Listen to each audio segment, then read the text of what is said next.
ప్రార్థన చేసుకుందాం. ప్రభు యొక్క శరీరము, ఆయన రక్తము యోగ్యంగా పాలు పొందినట్లు మనందరం కూడా ప్రార్థనలు ఏకీభవిద్దాం. పరిశుద్ధుడివైన తండ్రి, కృపగల దేవా, పరిశుద్ధుడివైన నిన్ను ఆరాధించడానికి ప్రభు మాకు కూడా పవిత్రమైన పెదవులు ఇచ్చారు.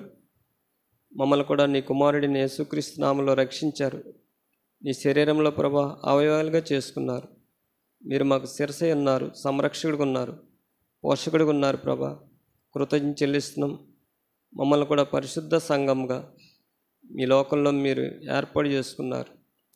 దయగల తండ్రి, నమ్మకమైన ప్రభా, ఇదంతా కూడా నీ అమూల్యమైన కృప, నీ కనికరం, నీ దయనైనా కృతజ్ఞత చెల్లిస్తున్నాం. మీరు మాకు చేసిన మేలు ఉపకారాలు తలంచుకుని మీ శరీరంలో ప్రభా యోగ్యంగా పాలు పొందే కొరకే మాకు సహాయం చేయండి. ప్రభా, బలహీనైన నన్ను బలపరచు, నీ కృపను అనుగ్రహించు. ఫిలిప్పీలకు రాసిన పత్రిక 4:13 నెరవేర్చమని సహాయం చేయమని ప్రార్థన చేస్తూ ప్రభా కావలసిన కృపను అనుగ్రహించమని, నేను వ్యర్థమేని రాకుండా ఏమీ లేకుండా ప్రభా నీ మాటలే నా నోట్లోంచి నీ మహిమ కొరకు వాడుకోమని కూడి వచ్చిన ప్రతి ఒక్కరిని జ్ఞాపం చేసుకోండి, సహాయం చేయమని ప్రార్థన చేస్తూ, నాయన నువ్వు మాట్లాడే దేవుడు, అబ్రహాము దేవుడుగా, ఇస్సాకు దేవుడుగా, ఇజ్రాయేల్ దేవుడివని నీవు ప్రభా సజీవుడువు, నాయన శక్తిమంతుడువు, నాయన మా ఆరాధనకు యోగ్యుడువు. అటువంటి దేవుడు మీరు మాకు ఉన్నందుకు కృతజ్ఞత చెల్లిస్తూ మరొకసారి ప్రభా నీ మహిమ కొరకు జ్ఞాపం చేసుకోండి, అన్ని విషయాల్లో సహాయం చేయమని ప్రార్థన చేస్తూ మీ కృప కోరుకుంటూ మా ప్రభువును రక్షకుడైన యేసుక్రీస్తు నామములో ప్రార్థించి సహాయం కొరకు అడుగుచున్నాను తండ్రి, ఆమేన్.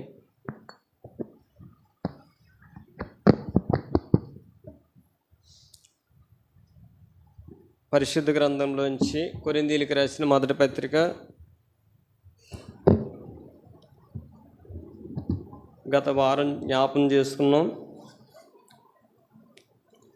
కొరింథీయులకు రాసిన మొదటి పత్రిక 10వ అధ్యాయము ఈ భాగాన్ని మరలా చదువుకుందాం.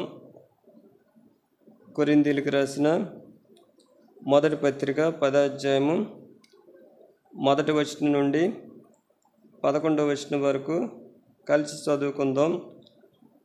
సహోదరులారా, ఈ సంగతి మీకు తెలియకుండా నాకు ఇష్టం లేదు.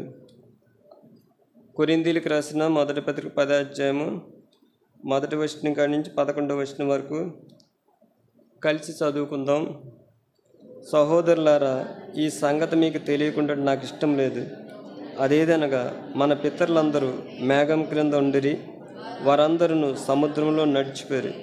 అందరూ మోషేను బట్టి మేఘములోను సముద్రంలోను బాప్తిసములు అందరూ సంబంధమైన ఒకే ఆహారం భుజించింది.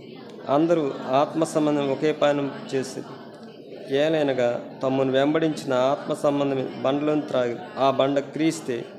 అయితే వారిలో ఎక్కువ మంది దేవునికి ఇష్టలుగా ఉండకపోయారు, అరణ్యంలో సంహరింపబడి వారు ఆశించిన ప్రకారం మనము చెడ్డవాడిని నాశింపకున్నాడు. ఈ సంగతులు మనకు దృష్టాంతంగా ఉన్నవి. జనులు త్రాగుటకు కూర్చుండి, ఆడుటకు లేచిరి కొందరి వలె,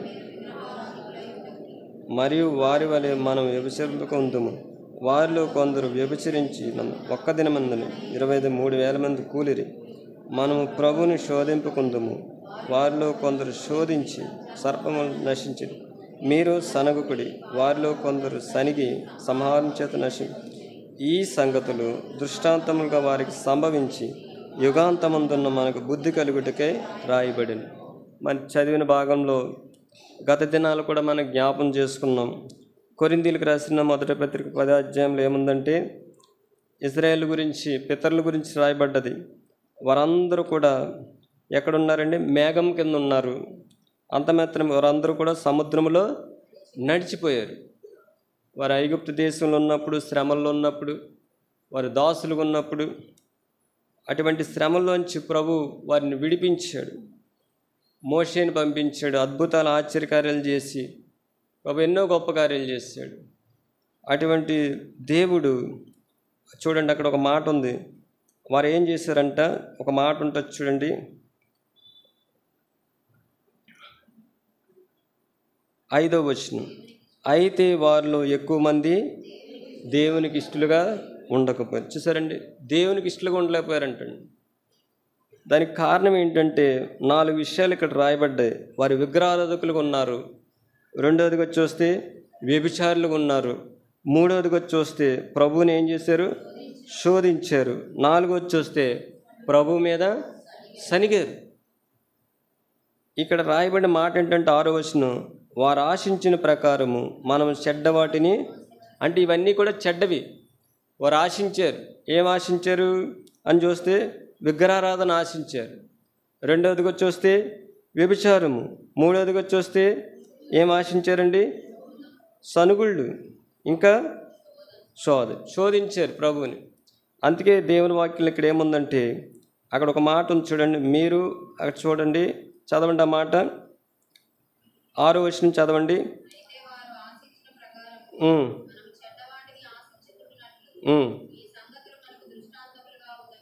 చాలండి. చూసారండి, వారు ఆశించిన ప్రకారము మనము చెడ్డవాటిని ఆశింపకుండానట్లు ఈ సంగతులు మనకు ఎలాగున్నాయండి, దృష్టాంతంగా ఉన్నాయి అంటండి. మనం కూడా ఒకప్పుడు లోకంలో పాపం చేసిన వారు, అపవిత్రమైన పెదవుల గల వారు, మోసకరమైన పెదవుల వారు, ఇచ్చికములాడి పెదవులతోటి మనం అందరం కూడా దేవునికి దూరస్థులమైన మనల్ని దేవుడు ఏం చేసాడంటే ఏక మనసులుగా ఒక సంఘములో, ఒక శరీరంలో ప్రభు మనల్ని ఏం చేసాడండి, ఒక శరీరంగా చేసుకున్నాడు, అవయవాలుగా చేసుకున్నాడు.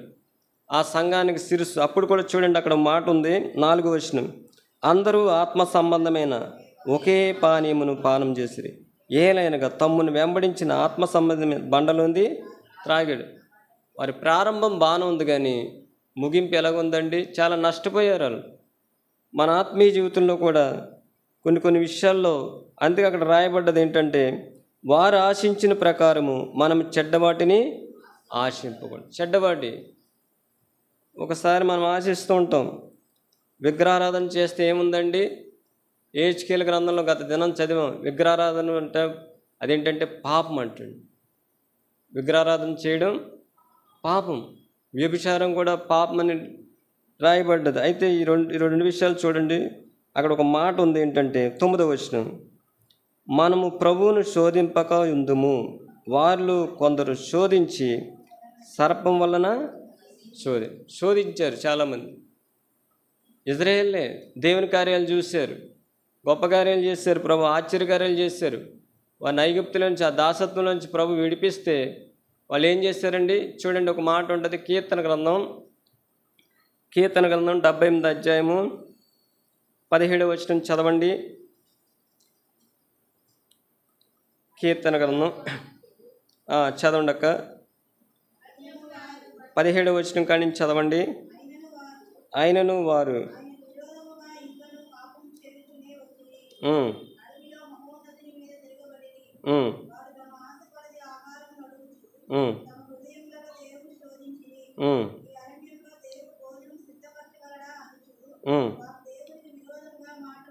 చాలండి. ఇక్కడ 17వ వచనం ఏముందంటే వారు ఏమంటున్నారండి, ఆయనను వారు ఆయనకి విరోధముగా ఇంకనూ పాపం చేసునే వచ్చారు. చూసారండి, ఇంకా పాపం చేస్తూనే వచ్చారు. అడవిలో మహోన్నతి మీద తిరుగుబడిరి, వారు తమ ఆశ కొలది ఆహారం నడుగుచు తమ హృదయములలో దేవుణ్ణి శోధించారండి. దేవుణ్ణి శోధించారు. కింద ఒక మాట ఉంటుంది 19వ వచనం, ఈ అరణ్యములో దేవుడు భోజనము సిద్ధపరచగలడు అనుచు వారు దేవునికి విరోధంగా మాట్లాడారంట. చూసారండి, చాలామంది అవిశ్వాసంగా మాట్లాడతారు. ఏదైనా శ్రమ వస్తే, నష్టం వస్తే, ఇబ్బంది వస్తే, కష్టం వస్తే, ప్రతికూలమైన పరిస్థితులు ఏమంటారంటే దేవునికి మేము అన్ని సంవత్సరాల నుంచి ప్రభు మందిరానికి వెళ్తున్నాం, దేవుణ్ణి నమ్ముకున్నాం, మాకేమీ చేయలేదంటారు. మర్చిపోతారు అసలు నీ కొరకు ఆయన ఏం చేశాడంటే ప్రాణం పెట్టాడు. ప్రాణం కన్నా విలువైంది ఏముంది చెప్పండి? నీ బంగారం ఇష్టమా, నీ ఉద్యోగం ఇష్టమా? ఈ ఆస్తిపాస్తులన్నీ కూడా దినాన మనం ఏం చేయాలి? విడిచిపెట్టేయాలి. అందుకు అపోస్తలుడైన పౌలు గారు ఒక మాట అంటారు చూడండి, ఎబ్రీయులకు రాసిన పత్రిక. ఈ మాట నేను ఎక్కువగా జ్ఞాపం చేసుకుంటాను. ఎబ్రీయులకు రాసిన పత్రిక 4వ అధ్యాయము 14వ వచనం, ఆకాశ మండలం గుండా వెళ్ళిన దేవుని కుమారుడైన యేసును గొప్ప ప్రధాన యాజకుడు మనకున్నాడు. మన ప్రభు ఉన్నాడు. ఇప్పుడు డబ్బు ఉంటే సమృద్ధి, స్థలాలుంటే సమృద్ధి, అన్నీ ఉన్నాయి. నువ్వు వాటి మీద నమ్మికుంచి మాట్లాడతావు, అన్నీ సమృద్ధి కలిగి. అదే నమ్మకం నీకు దేవుడు ఉన్నాడని ఆ విశ్వాసంతో ముందుకు ఎందుకు సాగకూడదు? ఎందుకంటే సమస్తము ఆయన మూలంగా కలిగింది. కలిగి ఉన్నది ఏది కూడా ఆయన లేకుండా కలగలేదు. నాకు ప్రభు ఉన్నాడు. నాకు కొరకు ప్రభు ఏం చేశాడు?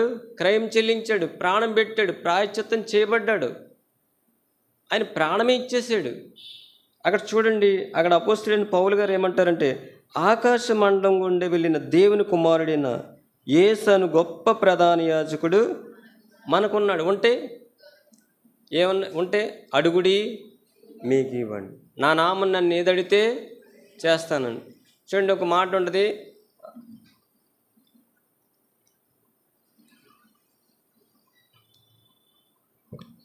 పత్రికలో ఒక మాట ఉంది చూడండి,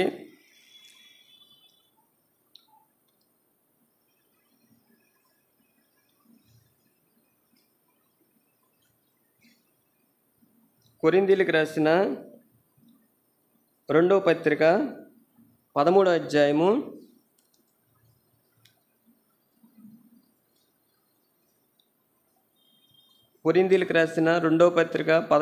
3వ వచనం చదవండి. క్రీస్తు నా యందు పలుకుచున్నాడని రుజువు కూర్చున్నారా? ఆయన మీ ఎడల బలహీనుడు కాడు, మీ యందు ఏమై ఉన్నాడండి? శక్తిమంతుడంట. ప్రభు ఎవరండి? మనకున్న ఆయన ఎవరు చెప్పాలి? శక్తిమంతుడు. రెండో మాట చూడండి, అక్కడ అపోస్తలుడైన పౌలు గారు ఏమంటారంటే, చదవమ్మా. బలహీనతను చాలండి. ఆయన మనకున్నాడంటే ఆయన శక్తిమంతుడు, ఆయన జీవిస్తున్నాడు. ప్రభు ఎవరండి? మనం ఇలా చెప్పగలమా? అపోస్తలుడైన పౌలు గారు అన్నారు. చూడండి, ధనవంతులుగా ఉంటారు కొంతకాలం, తర్వాత ధనం ఏమైపోద్ది? ఉదాహరణ బైబిల్లో యోబు గురించి రాయబడ్డది. యోబుకు ఒక దినాన్ని అన్నీ పోయినాయి. ఎలాగైపోయాడు? ఏమి లేనివాడు అయిపోయాడు. పిల్లలు లేరు, ఆస్తి లేదు, పనివారు లేదు, ఏమీ లేదు. ఎలాగొచ్చాడో అలా అయిపోయాడు. కానీ అపోస్తలుడైన పౌలు గారు ఏమంటారంటే, ఆయన మనకున్నాడు. ఆయన మనకున్నాడు. ఆయన ఎవరండి? శక్తిమంతుడు. ఆయన ఏం చేస్తాడు చెప్పాలి? చెప్పండి. ఒక మాట ఉంటుంది చూడండి, అపోస్తల కార్యములు 20వ అధ్యాయము, అపోస్తల కార్యములు 20వ అధ్యాయం ఒక మాట ఉంది చూడండి, 32వ వచనం చదవండి. అపోస్తల కార్యములు 20వ అధ్యాయం 32వ వచనం. ఇప్పుడు దేవునికిని ఆయన కృపావాక్యమునకు మిమ్మల్ని అప్పగించున్నాను. ఆయన మీకు క్షేమాభివృద్ధి కలిగజేయుటకు, పరిశుద్ధపరచబడిన వారిలో స్వాస్థ్యం అనుగ్రహించుటకు శక్తిమంతుడు అంటాడు. చూసారండి, శక్తిమంతుడంటే చూడండి ఆయన ఏం చేస్తాడంటే మనకి చెప్పండి. ఇది సంఘ పెద్దల గురించి రాయబడ్డది ఈ వచనం. 20వ అధ్యాయంలో ఏముందంటే, సంఘ పెద్దలను పిలిపించి అపోస్తలుడైన పౌలు గారు తెలియపరుస్తున్నాడు. ఏమంటున్నాడంటే అక్కడ, ఇప్పుడు దేవునికిని ఆయన కృపావాక్యము మిమ్మను అప్పగించున్నాను. ఆయన మీకు క్షేమాభివృద్ధి కలుగు చేయుటకు. క్షేమము, అభివృద్ధి. క్షేమం ఎక్కడ ఉంటుందో అక్కడ అభివృద్ధి ఉంటుంది. క్షేమం లేని కాడ అభివృద్ధి ఉండదు. అయితే ఆయన క్షేమాభివృద్ధి కలుగు చేస్తాడంట. పరిశుద్ధపరచబడిన వారిలో స్వాస్థ్యం అనుగ్రహించుటకు. ఆయన ఎవరండి? శక్తిమంతుడు. ఆయన జీవిస్తున్నాడు. జీవించే ప్రభు ఉన్నాడు మనకి. చూడండి, ఒక మాట ఉంటుంది, ఎబ్రీయులకు రాసిన పత్రిక 7వ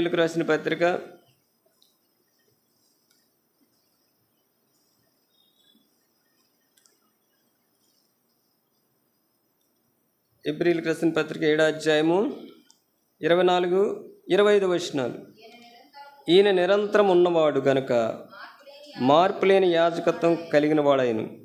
ఈయన తన ద్వారా దేవుని యొద్దకు వచ్చేవారి పక్షంలో విజ్ఞాపన చేయుటకు నిరంతరము ఆయన జీవిస్తున్నాడంటే, నీ కొరకు నా కొరకు ఏం చేస్తున్నాడంటే విజ్ఞాపన చేస్తున్నాడు. ప్రభు ఏం చేస్తున్నాడండి? దేవునికి నరులకి మధ్య వ్యక్తికి ఆయన ఏం చేస్తున్నాడు? విజ్ఞాపన చేస్తున్నాడు. ఒకసారి భర్త గురించి భార్య చేస్తూ ఉంటుంది, నా భర్తను మార్చు, నా పిల్లల్ని మార్చు అని దేవుని సన్నిధిలో వచ్చి గోజాడుతూ ఉంటారు. ఒక్కోసారి భర్త కూడా ఏం చేస్తాడని భార్య బిడ్డల గురించి గోజాడుతాడు. అలాగే ప్రభు కూడా చూడండి మన కొరకు ఏం చేస్తాడంటే, ఈయన నిరంతరం ఉన్నవాడు గనుక మార్పు లేని యాజకత్వం కలిగిన వాడాయన. ఈయన తన ద్వారా దేవుని యొద్దకు వచ్చేవారి పక్షమున విజ్ఞాపన చేయుటకు నిరంతరము జీవిస్తున్నాడు. మన ప్రభు నిరంతరం జీవిస్తున్నాడు. ఆయనకి కాలాలతో సమయం లేదు, స్థలాలతో సమయం లేదు. ఆయన జీవిస్తున్నాడు. అందుకే ప్రభు అంటాడు, నేను మొదటి వాడును కడపటివాడును, మృతుని అయితేను కానీ యుగ యుగములు జీవించే దేవుడు. అంత గొప్ప దేవుడు మనకు దొరికాడు. అయితే ప్రభుని శోధిస్తున్నావా? ప్రభు మీద సనుగులు పెడుతున్నావు? ఏదైనా లేకపోతే వాళ్ళు కూడా అంతే. 5,000 మందికి ప్రభు అరణ్యంలో ఆహారం పెట్టాడు. ఆయన ఎన్ని రొట్టెలండి? 5 రొట్టెలు 2 చేపలు. మనకు పెట్టడా? ఆకాశపక్షిని చూడడి, అవి విత్తవు కొయ్యవు, వాటిని పోషిస్తున్నాడు ప్రభు. మనల్ని పోషించడా? ఆ ఇజ్రాయేల్ కూడా ఏం చేశారంటే దేవుని కార్యాలు మర్చిపోయారు. ఇంకో మాటను చూడండి, హెబ్రీయులకు రాసిన పత్రికలోనే 7వ అధ్యాయం 25వ వచనం మరలా చదవండి. ఈయన తన ద్వారా దేవుని యొద్దకు వచ్చేవారి పక్షమున విజ్ఞాపన చేయుటకు నిరంతరము జీవించున్నాడు గనుక వారిని సంపూర్ణంగా రక్షించుటకు శక్తి. సంపూర్ణంగా రక్షిస్తాడు ప్రభు. పాపివైనప్పుడే విడిచిపెట్టలేదు, పాపం చేస్తున్నప్పుడే విడిచిపెట్టలేడు. మరి ఇప్పుడు ఎలా విడిచిపెడతాడు ప్రభు? పాపులమైన మన కొరకే ప్రాణం పెట్టాడు ప్రభు. అటువంటి ప్రభు ఎలా విడిచిపెడతాడు? సంపూర్ణంగా రక్షించుటకు ప్రభు ఏమన్నాడండి? శక్తిమంతుడు, క్షేమాభివృద్ధి కలుగజేస్తాడు. గత దినాల్లో చూడండి, 2021లో కరోనా ద్వారా ఎంతోమంది భూమి మీద శవాలు రాలిపోయినాయి. మనకు క్షేమం ఇచ్చాడంటే కేవలం ఏంటంటే దేవుని కృప. అది మనం ఈ దినాన్ని జీవిస్తున్నామంటే ఆయన జీవించున్నాడు కాబట్టి మనం కూడా జీవిస్తున్నాం. ఆయన రక్షించడానికి ఎటువంటి వాడండి? శక్తిమంతుడు మన ప్రభు. మరొక చూడండి, అదే చదవండి, కీర్తన గ్రంథం ఆ భాగంలోకి రండి, 78వ అధ్యాయము మరలా ఆ భాగాన్ని చదవండి.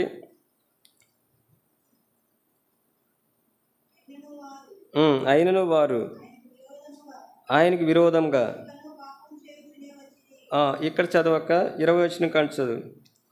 ఆయన బండను కొట్టగా నీరు ఉబుకెను, నీళ్లు కాలువలై పారెను, ఆయన ఆహారం ఇయ్యగలడా? ఇది ప్రశ్న. అసలు మనం తల్లి గర్భంలో నిర్మించిన దేవుడు శక్తిమంతుడు, జీవిస్తున్నాడు. మనం పుట్టింది మొదలుకొని ముదిమి వచ్చే వరకు ఎత్తుకునేవాడు ఆయనే, రక్షించేవాడైనా, సంకపెట్టుకునేవాడు ఆయనే. అయితే మధ్యలో మనం ఏం చేస్తామంటే ప్రభువునందు విశ్వాసం ఉంచుకుంటా, ప్రభుకి ఇష్టలు కాకుండా ఏం చేస్తామండి? చెప్పాలి, దేవునికి విరోధంగా పాపం చేస్తాం. చూడండి, ఇంకో మాట ఉంది అక్కడ, 21వ వచనం. యెహోవా ఈ మాట విని కోపగించెను, యాకోబు సంతతిని దహించి వేటుకు అగ్ని రాజును, ఇశ్రాయేలు సంతతిని హరించి వేటుకు కోపము పుట్టింది. వారు దేవుని యందు విశ్వాసం ఉంచలేదంటాడు. చాలామంది విశ్వాసం ఉంచరు. రక్షింపబడతానంటారు, మారు మనసు పొంది బాప్తిసం పొందిన తర్వాత ఏం చేస్తారంటే ప్రభువునందు విశ్వాసం ఉంచరు. గత దినాల్లో బైబిల్ స్టడీలో హెబ్రీయులకు రాసిన పత్రిక 11వ అధ్యాయం అంతా కూడా ఎన్నో నెలలు ఆ విశ్వాసం గురించి ప్రభు మాకు తెలియపరిచాడు. ఏబేలు మొదలుకొని ఇప్పటి వరకు కూడా ప్రభు ఏం చేస్తున్నాడండి? అనేక మందిని ఆకర్షిస్తూ, కృపిస్తూ, రక్షిస్తూ, విశ్వాసులుగా చేస్తూ, సేవకులుగా చేస్తూ ఎన్నో అద్భుత కార్యాలు చేస్తున్నారు. ఇజ్రాయేల్ ప్రజలు కూడా ఏం చేశారంటే ఆ దినాన్ని చూడండి, అక్కడ వారు దేవుని యందు విశ్వాసం ఉంచకపోయారు, ఆయన దయచేసిన రక్షణ యందు నమ్మిక ఉంచలేదంట. చూసారండి, ఈ సమయంలో ప్రభు ఎడల మనం ఎలా ఉన్నాం చెప్పండి ఒకసారి. చూడండి, ఇంకో మాట ఉంటుంది, ఆ 40వ వచనం, 78-40. అరణ్యమున వారు ఆయన మీద ఎన్నో మార్లు తిరగబడి, ఎడారి యందు ఆయన్ని ఎన్నో మార్లు దుఃఖపడి, మాటి మాటికి వారు దేవుణ్ణి శోధిస్తున్నారంట. ఇది వాళ్ళ పని.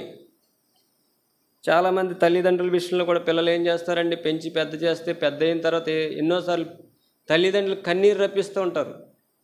వాళ్ళ సంపాదన, వారి కష్టము, వారి సమయము, వారి ఆరోగ్యము అంతా కూడా ఎవరు ఖర్చు పెడతారండి? పిల్లలు ఖర్చు పెడతారు. పెద్ద అయ్యాక ఏమంటారు? చెప్పండి, ఎదిరించేవాళ్ళు లేరా? తిరుగుబాటు చేసేవాళ్ళు లేరా? మోసం చేసేవాళ్ళు లేరా? తల్లి గర్భంలో నువ్వు నిర్మాణమై ఉన్నప్పుడు తల్లి తింటేనే నీకేం వెళ్తుంది? ఆహారం వెళ్తుంది. ప్రతి విషయంలో కూడా తల్లి తింటేనే లోనున్న గర్భంలో ఉన్న బేబీకి ఏం వెళ్తుందండి? ఆహారం వెళ్తుంది, నీరు వెళ్తుంది. 9 నెలల్లో నువ్వు పుట్టిన తర్వాత మళ్ళీ నీకు పాలు ఇచ్చి పెంచి అన్నీ శుభ్రం చేసి పెంచి చేస్తే పెద్ద అయిన తర్వాత ఏం చేస్తారండి? తిరుగుబాటు చేసేవాళ్ళు ఉన్నారు, మర్చిపోయే వాళ్ళు ఉన్నారు. అలాగే ఇశ్రాయేల్ కూడా ఏం చేశారంటే ప్రభు మీద ఎన్నో మార్లు ఏం చేశారు? తిరగబడ్డారంట. ప్రభుకి ఏడుపు వచ్చింది. ఈ ఉదయకాల సమయంలో మన దేవుడు పరిశుద్ధుడు. ఆ పరిశుద్ధుడైన దేవుని కలిగి ఉన్న మనము ఎలా ఉండాలండి? దేవుణ్ణి చెప్పాలి. చూడండి, కొరింథీయులకు రాసిన మొదటి పత్రిక 10వ అధ్యాయం మరొకసారి జ్ఞాపకం చేసుకుందాం, చదవండి. ఇక్కడ చూడండి, అక్కడ 9వ వచనం, మన ప్రభువును శోధింపక ఉందుము. శోధించకూడదు. ప్రభువుకి అన్నీ తెలుసు. మనం అడగాలంతే, ప్రభా నీ చిత్తమైతే నాకు అనుగ్రహం. వివాహ విషయంలో కానీ, ఉద్యోగ విషయంలో కానీ, ఆరోగ్య విషయంలో కానీ, ప్రతి దాని విషయంలో కూడా మనం ఏం చేయాలండి? దేవుణ్ణి శోధించి. యథార్థవంతులకు ఏ మేలు చేయక మానడు, ఆయన ఆశ్రయించే వారికి ఏ మేలు చేయక మానడు. ప్రాణం పెట్టిన ప్రభు ఈ భూ సంబంధమైన ఇస్తాడు. చూడండి, ఇంకో మాట ఉంది. యాకోబు రాసిన పత్రిక 1వ అధ్యాయము 13, 14 వచనాలు చదవండి.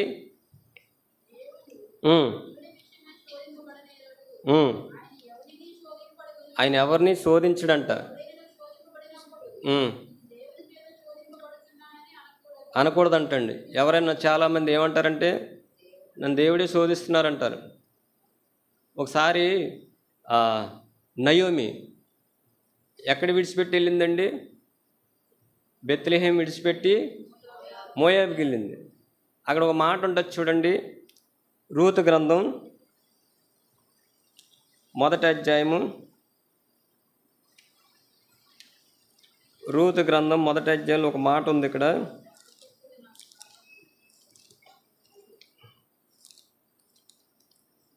రూతు గ్రంథం 1వ అధ్యాయము 21వ వచనం, నేను సమృద్ధి గల దానిని వెళ్ళి తిని యెహోవా నన్ను రిక్తురాలుగా తిరిగి రాజు. ఎవరు వెళ్ళమన్నారు?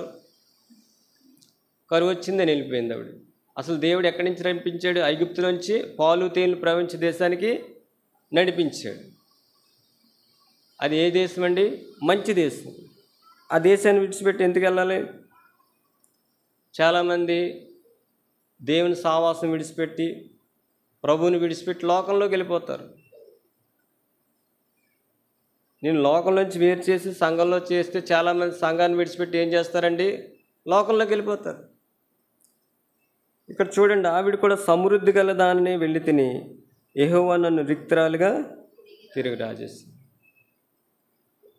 దేవుడిని ఎప్పుడు కూడా మనము శోధించకూడదు. ఆ వల్ల మనకు ఏం తెలియజేస్తుందంటే మనల్ని మనమే పరీక్ష చేసుకోవాలి.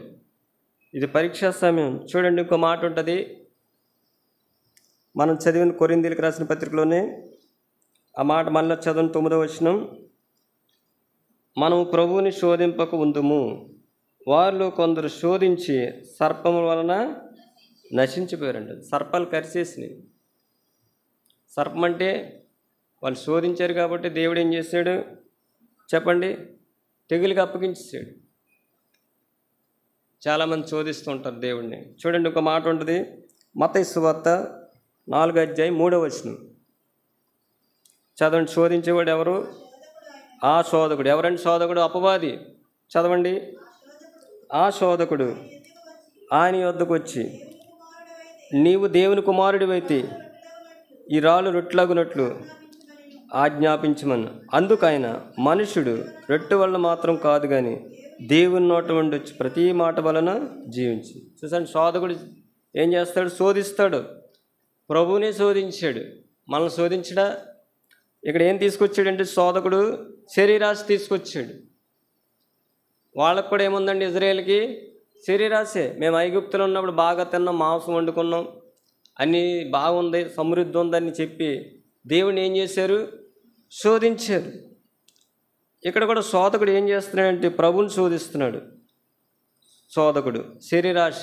రెండోది చూడండి, అక్కడ ఉంటుంది 5వ వచనం చదవండి. అంతటా అపవాది పరిశుద్ధ పట్టణం ఆయన తీసుకుని పోయి దేవాలయం శకును ఆయన నిలవబెట్టి, నువ్వు దేవుని కుమారుడివైతే కిందకి దుముకుము. మళ్ళీ శోధన. ఏం చూస్తున్నాడండి? జీవపు డంబం. అందుకే యోహాను రాసిన మొదటి పత్రిక 2వ అధ్యాయంలో ఉంటుంది, లోకంలో ఉన్నదంతయు శరీరాశయు నేతాశయు జీవపు డంబం, అది తండ్రి వలన కలిగిన కావు. ఎవరి వల్ల కలిగితే? శోధకుడు మనం శోధిస్తూ ఉంటాడు. మూడవదిగా చూస్తే ఇంకో మాట ఉండొచ్చు చూడండి, 8వ వచనం.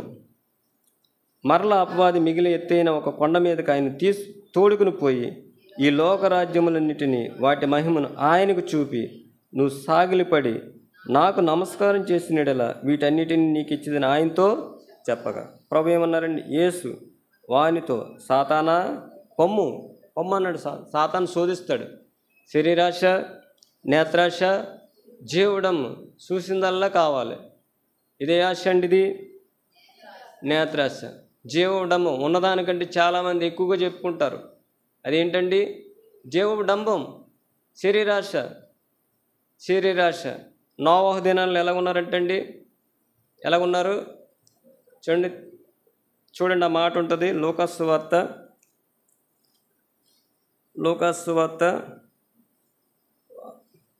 ఇక్కడ ఒక మాట ఉంది చూడండి, 17వ అధ్యాయము 26-27 వచనాలు. నోవహు దినముల్లో జరిగినట్టు మనిషి కుమారుడి దినముల్లో జరుగును. నోవహు ఓడలోనికి వెళ్ళి దినముల వరకు జనులు తినుచు త్రాగుచు పెండ్లిండ్లాడుచు పెండ్లికు అంతలో జలప్రయం వచ్చి వారందరినీ ఏం చేసిందండి? నాశనం చేసిందంట. ఇప్పుడు కూడా అదే దినాలు నోవహు దినంలో జరిగినట్లు మనిషి కుమారుడి దినముల్లో కూడా ఇప్పుడు కూడా అదే దినాలు. దేనికి ప్రాముఖ్యత ఇస్తున్నారంటే చెప్పండి? శరీరాశ, నేత్రాశ, జీవడం. ప్రభువునందు అతిశయిస్తల్లా, ఈ లోకంలో ఉన్న వాటి బంది అతిశయిస్తున్నారు. అక్కడ కూడా అలాగే జరిగింది. అయితే ప్రభు ఏం చేశాడంటే చూడండి, అంతలో జలప్రయాణం వచ్చి వారందరిని ఏం చేసింది? నాశనం చేసింది. 40 దినాలు ఎగతాకుండా ఆ వర్షం కురిస్తే వాళ్ళందరూ ఏమైపోయారండి? నాశనం అయిపోయారు. మరి ప్రభు రాకడ వస్తుంది. ఆయన అంతకుముందు ఎలాగొచ్చాడు? లోక పాపం మోసుకొని పోవు గొర్రె పిల్లగా వచ్చాడు. ఇప్పుడు అలా రాడైనా ఎలాగొస్తాడండి? ప్రభావంతో వస్తాడు, మహిమతో వస్తాడు. అటువంటి ప్రభువును మనం ఎదుర్కోవాలంటే మనం ఎలాగుండాలండి? హృదయ శుద్ధి గలవారు ధన్యులు, వారు దేవుణ్ణి చూసి. మనలో శుద్ధి ఉండాలి. ఎందుకంటే మన ప్రభు పరిశుద్ధుడు. పరిశుద్ధత లేకుండా ఎవరు ప్రభువుని చూడలేరు. చూడండి ఇంకో మాట, కొరింథీయులకు రాసిన పత్రికలో మనం చదువుకుందాం. చదవండి. దేవుణ్ణి ఏం చేయకూడదు చెప్పండి? శోధించకూడదు. అపవాది శోధిస్తాడు. అందుకే అపవాది గురించి ఒక మాట ఉంటుంది చూడండి. ప్రకటన గ్రంథం 12వ అధ్యాయము 9వ వచనం చదవండి.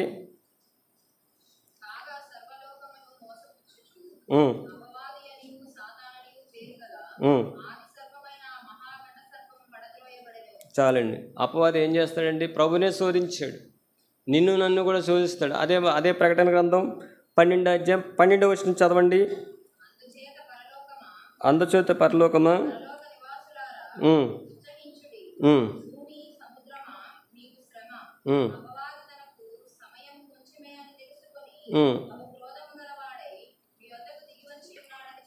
చాలండి. అపవాది సమయం ఎంతండి? కొంచెమే. ఏదో విధంగా శోధిస్తాడు. మనం బేతనీయకు వచ్చాం, మనల్ని కూడా ప్రభు శోధిస్తూ ఉంటాడు. ఏదో విధంగా శోధిస్తాడు. అందుకే శోధకుడితో ప్రభు అన్నాడు, సాతానా పొమ్ము. ఇంకో మాట అంటారు ప్రభు యాకోబు రాసిన పత్రికలు చూడండి. యాకోబు పత్రిక, మనము పొమ్మంటే పోతాడా చెప్పండి? సాతాను పో అంటే పోతాడా? పోడు. ఎందుకు పోడు చెప్పండి? 4వ అధ్యాయము 7వ వచనం. కాబట్టి దేవునికి లోబడి ఉండుడి, అపవాదిని ఎదిరించాడు, అప్పుడు వాడు మీ వద్ద నుండి పారిపోతాడు. మనం ఎప్పుడైతే దేవునికి లోబడతామో అప్పుడే అపవాదిని మనం ఏం చేస్తామండి? అక్కడ ఆ మాట రాయబడ్డది. దేవుని యొద్దకు చూడండి, ఆ మాట చదవండి, పై మాట. కాబట్టి దేవునికి లోబడి ఉండుడి, అపవాదిని ఎదిరించుడి, అప్పుడు వాడు మీ యొద్ద నుండి పారిపోతాడంట. దేవునికి లోబడి. అందుకే పేతురు రాసిన మొదటి పత్రికలో మాట ఉంటుంది చూడండి, మనం ఎలా ఎదిరించాలి. పేతురు రాసిన మొదటి పత్రిక 5వ అధ్యాయము 8వ వచనం కానీ చదవండి. నిబ్రమైన బుద్ధి గలవారే మెలకుగా ఉండుడి, మీ విరోధైన అపవాది గర్జించు సింహం వలె ఎవరిని మింగుదనని వెతుకుతూ తిరుగుతున్నాడు. లోకమందున్న మీ సహోదరులందు ఈ విధమైన శ్రమలే నెరవేర్చున్నవని ఎరిగి విశ్వాసమందు స్థిరులై వానిని. ఎవరైతే విశ్వాసంలో స్థిరులుగా ఉంటారో వారే అపవాదిని ఏం చేస్తారండి? ఎదిరిస్తారు. మనం ఎదిరించాలంటే మనం దేవునికి ఏమై ఉండాలి చెప్పాలి? లోబడి ఉండాలి. దేవునికి లోబడితే మనం అపవాదిని ఏం చేస్తామండి? ఎదిరించగలం. మనం దేవునికి లోబడకుండా అపవాదిని ఎలా ఎదిరిస్తావు? అపవాది కూడా బలవంతుడే. అపవాదిని మరణం ద్వారా నశింపచేయడానికి ప్రభు వచ్చాడంటే అపవాది కూడా బలవంతుడే. అందుకే మనం ఏం చేయాలంటే దేవునికి లోబడి ఉండాలి, శోధించకూడదు. ఇంకో మాట చూడండి, అదే మన కొరింథీయులకు రాసిన పత్రికలో 10వ అధ్యాయము ఒక మాట చదవండి. ఇంకో మాట ఏముంది అక్కడ? 10వ వచనం చదవండి. మీరు సనుగుళ్ళు ఏం చేయకూడదండి సంఘానికి. ఇది కొరింథీయుల్లో ఉన్న సంఘానికి అపొస్తలుడైన పౌలు గారు రాస్తున్నారు, మీరు విగ్రహారాధకులు ఉండకడి, మీరు వ్యభిచరింపకూడదు, మీరు శోధింపకూడి, మీరు సనగకుడి. ఇవన్నీ కూడా దేవుడు మనకు ఎందుకు రాయించాడంటే బుద్ధి కలగడకే దృష్టాంతములుగా ప్రభు మనకు రాయించాడు. వాళ్ళు అలా చేసి ఏమైపోయారండి? నశించిపోయారంట. మనం పరలోకానికి వెళ్ళాలంటే మనం ఏం చేయాలి చెప్పండి? ఏం చేయకూడదు? 4 విషయాలు. విగ్రహారాధకులుగా ఉండకూడదు, రెండోది వ్యభిచారులుగా ఉండకూడదు, మూడోది శోధించకూడదు, నాలుగోది సనగకూడదు. సనుగుతున్నామా చెప్పండి? చూడండి, ఒక మాట ఉంటుంది, నిర్గమాకాండం 16వ అధ్యాయము. నిర్గమాకాండం 16వ అధ్యాయం 1వ వచనం చదవండి.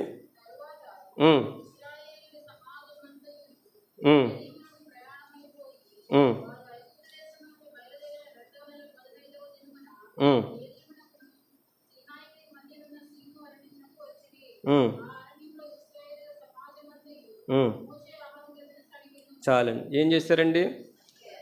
కృతజ్ఞత లేదు వాళ్ళకి. ఏం చేస్తున్నారు వాళ్ళు? సనుగుళ్ళు. ఎందువరకు సనిగారండి? మళ్ళా చదవక్క.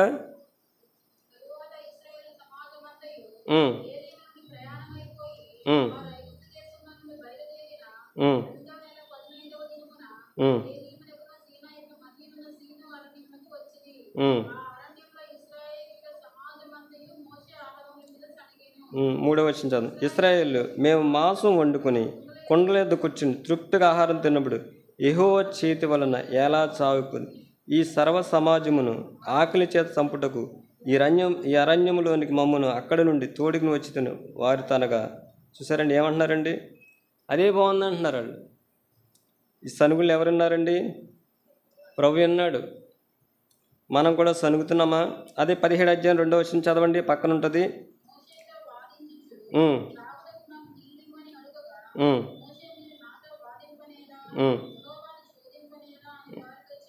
చాలండి. మాంసం గురించి శోధించారు, నీళ్ళ గురించి శోధించారు. అయితే ప్రభు ఏం చేశారు చూడండి, అక్కడ ఒక మాట ఉంటుంది, సంఖ్యాకాండం 11వ అధ్యాయం 18వ వచనం. సంఖ్యాకాండం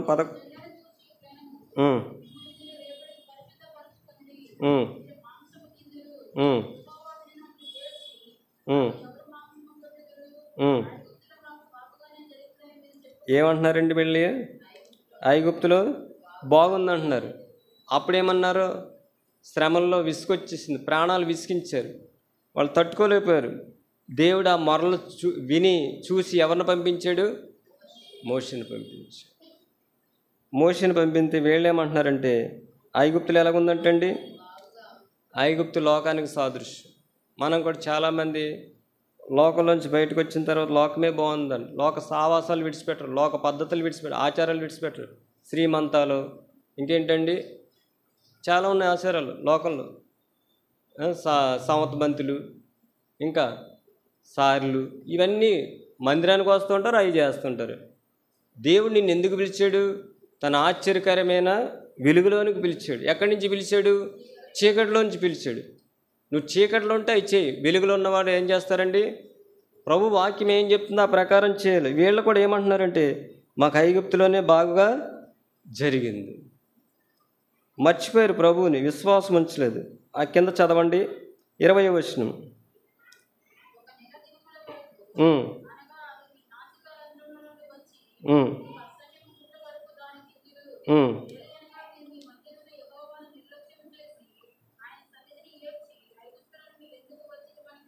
చాలండి. ఏమంటున్నారండి? దేవుని సన్నిధిలో వాళ్ళు మీ మధ్యన ఉన్న యెహోవాను నిర్లక్ష్యం చేసి ఆయన సన్నిధిని ఏడ్చి ఐగుప్తులో నేను ఎందుకు వచ్చి తిని. సంఖ్యాకాండంలో ఒక మాట ఉంటుంది చూడండి, 14వ అధ్యాయము. సంఖ్యాకాండం 14వ అధ్యాయం కూడా ఒక మాట ఉంది చూడండి. 3వ వచనం, 2వ వచనం చదవక, మరియు ఇశ్రాయేలు అందరూ మోషే ఆహారం అనుకునిరి. ఆ సర్వ సమాజము, అయ్యో ఐగుప్తులో మేమేలా సావలేదు, ఈ అరణ్యమందు మేము చావలేదు, మేము కత్తివాత పడినట్లు యెహోవా మమ్మల్ని ఈ దేశంలోనికి ఎలా తీసుకుని వచ్చి మా భార్యలు మా పిల్లలు కొల్లపోదు, తిరిగి ఐగుప్తు వెళ్ళేటకు మాకు మేలు అంటున్నారండి. మేలు అంటున్నారు. కింద ఒక మాట ఉంటుంది చూడండి, 26వ వచనం. సంఖ్యాకాండం 14:26. మరి యెహోవా మోషే ఆహారానికి ఇలాగసలి, నాకు విరోధంగా సనుగుచుండు ఈ చెడ్డ సమాజం నేను ఎంతవరకు సహింపుకును. ఇశ్రాయేలు నాకు విరోధంగా సనుగుచున్న సనుగులను వినియున్నాను. నీ వారితో యెహోవా వాక్కు ఏదనగా, నా జీవంతోడు మీరు నా చెవిలో చెప్పినాడు, నేను నిత్యంగా మీ ఎడల చేసేదను. మీ శవములు ఈ అరణ్యములో రాలును. మీ లెక్క మొత్తం చొప్పున మీరు లెక్కింపబడిన వారందరూ, అనగా 25 ఏండ్లు మొదలుకొని పైప్రాయం కలిగి నాకు విరోధంగా సనిగిన వారందరూ ఏమైపోయారండి? రాలిపోయారంట. సనుగుళ్ళు, శోధింపులు. దేవుడు ఏం చేస్తాడంటే వింటాడు, చూస్తాడు. ఈ యొక్క ఉదయకాల సమయం మొదలుకొని ప్రభు మనకి ఇచ్చిన ఈ సహవాసాన్ని బట్టి, ప్రభా ఎందరికో లేని భాగ్యం నాకు ఇచ్చావు, నీ సన్నిధి ఇచ్చావు, నీ సహవాసం ఇచ్చావు, నీ శరీరం ఇచ్చావు, నీ రక్తం ఇచ్చావు. మనం ఏం చేయాలండి? కృతజ్ఞత కలిగి ప్రభు యొక్క బలలో పాలు పొందుకోవాలి. సనుగుళ్ళు గోనుగుళ్ళు ఉండకూడదు. ఒకవేళ ఉంటే వాళ్ళు ఏమైపోయారంట? రాలిపోయారండి. ఆ మాట ఎబ్రీలకు రాసిన పత్రికలు కూడా మాట ఉంటుంది చూడండి. ఎబ్రీలకు రాసిన పత్రిక 3వ అధ్యాయం చదవండి. ఎబ్రీలకు రాసిన పత్రిక 3వ అధ్యాయము.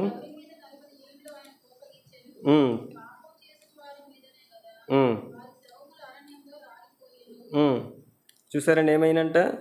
అక్కడ మాట, ఎవరి మీద 40 ఏండ్లు ఆయన కోపగించును. 40 సంవత్సరాలు ప్రభు మీద చూడండి వాళ్ళు ఏం చేశారు? సనుగుళ్ళు, శోధించారు.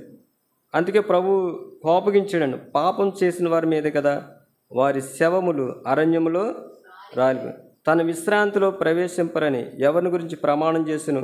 వాళ్ళు అవిధేయులు. దేవుని దృష్టికి ఎలా ఉన్నారండి?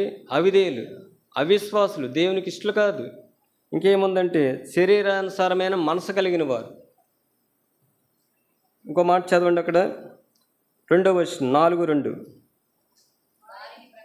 వారికి ప్రకటింపబడి మనకు సువార్త ప్రకటింపబడి కానీ వారు వినిన వారితో విశ్వాసం గలవారే కలిసి ఉండి గనుక విన్న వాక్యము వారికి ఏమైపోయిందండి? వాక్యం నిష్ప్రయోజనం అయిపోయింది. అందుకే 3:19 ఏముందంటే, కాగా అవిశ్వాసం చేతనే వారు ప్రవేశింపలేకపోయారు. ఈ ఉదయకాల సమయంలో మనం ఎలా ఉన్నాం చెప్పండి? భౌతికమైన కనబడే విగ్రహాలను పూజించకపోవచ్చు, కానీ మనసుల్లో హృదయాల్లో ఉంటుంది కొంతమందికి. ధనాపేక్ష సమస్తమైన కీడులకి మూలం. అది కూడా విగ్రహారాధనే. ఒక స్త్రీని మోహం చూపుతో చూస్తే అది ఏంటండి? వ్యభిచారం అంట. యేసుప్రభు 5వ అధ్యాయం మత్తయి సువార్త చూడండి, ఆ మాట ఉంటుంది 25వ వచనం అనుకుంటా, 5:25. అంటే ఒక చూపు, మోహపు చూపుతో ఎప్పుడైతే చూస్తావో ఏమైపోయిందండి అక్కడ? వ్యభిచారం అంట. 3వదిగా చూస్తే ప్రభుని ఏం చేయకూడదు? శోధింపకూడదు. 4వది సనక్కూడదు. మరి ఒకవేళ ఆనాడు ఇజ్రాయేల్ అటువంటి చెడ్డవాటిని ఆశించి వారు ఏం చేయరంటే పాలు తేనెలు ప్రపంచ దేశానికి ప్రవేశం లేకుండా వెళ్ళిపోయారండి, రాలిపోయారు. మనం పరీక్షించుకుందాం. ఆత్మ విషయమే దీనులైన వారు ధన్యులు, పరలోక రాజ్యము వారిది. హృదయ శుద్ధి గల వారు ధన్యులు, వారు ఏమని చూస్తారండి? దేవుని చూస్తారంట. మరి అటువంటి అనుభవంలో మనం ఉండాలి. మరి ప్రార్థన చేసుకుందాం. మన స్థితి ఎలాగుందో మనకు తెలుసు. ఎవరిని చూడొద్దు, నన్ను చూడొద్దు, పక్కన కూర్చున్న వాళ్ళని చూడొద్దు. ప్రభుని చూడండి, ప్రభు వాక్యాన్ని చూడండి. మన ఆరాధన వర్తమానంలో ఆయన గొప్ప ప్రవక్త యెషయా ఎవరిని చూశాడండి? దేవుని చూసినప్పుడు తన స్థితి తాను తెలుసుకుని అపవిత్రమైన పెదవుల కన్నా అన్నాడు, అపవిత్రమైన పెదవుల మధ్య నివసించేవాడిని అన్నాడు. అంత మాత్రమే కాదు, నేను నశించిపోతున్నాను. మన ఆత్మీయ జీవితంలో మనం కూడా పరదేశులం, యాత్రికులం. వాళ్ళు కూడా పాలు తేనె ప్రపంచ దేశానికి ప్రయాణమయ్యారు, కానీ మధ్యలో రాలిపోయారు. మనం పరలోకానికి వెళ్ళాలంటే, ప్రభు యొక్క రాకల్లో మనం ప్రభుతో పాటు ఉండాలంటే మనం ప్రభు యందు విశ్వాసంతో జీవించాలి. మరి ప్రార్థన చేసుకుందాం, మనమే పరీక్షించుకుందాం.